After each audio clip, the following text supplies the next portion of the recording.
Hello friends, Paige here with m.a.b.e.l, and spoiler alert, you can see that in the subsequent video I did have enough of the quilt to make a complete jacket.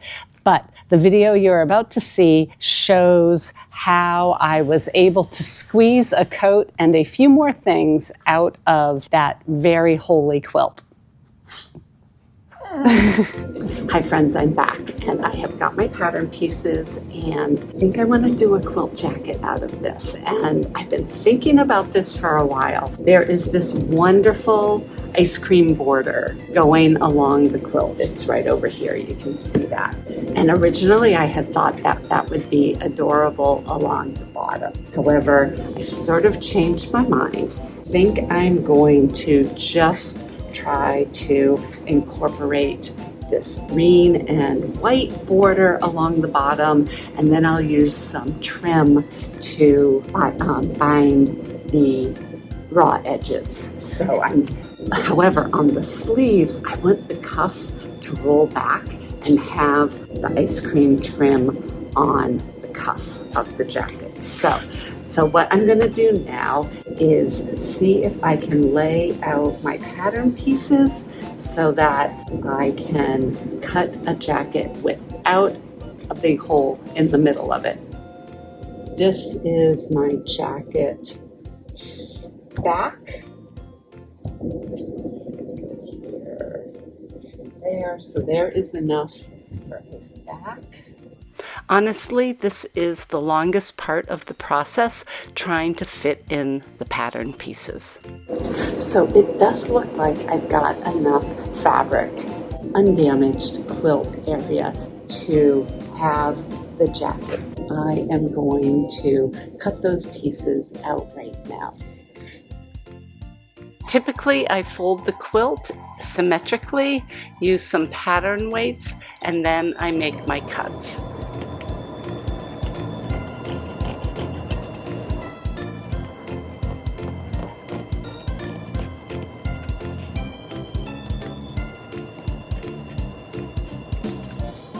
After cutting the back, I now will cut the front. Again, I cut it as one piece, and then at a later point, I do slice it down the middle. Front is very symmetrical, so I do eyeball this as I am cutting up the middle. Here I'm cutting the arms and the cuffs. So I was able to cut the entire coat from the quilt. I still have a good amount of scraps left, so let's see if I can do some bags with those remnants.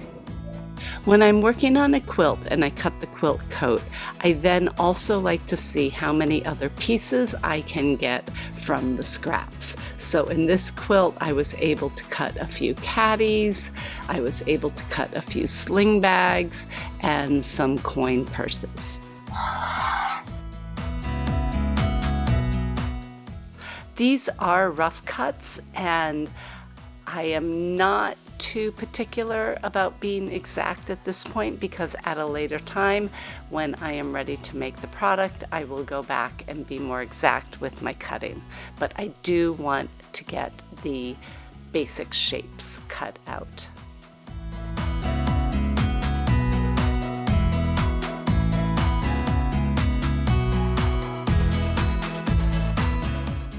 All right, so I have cut up that grandmother's flower garden quilt, and then in addition to the jacket, I am going to have 2 sling bags.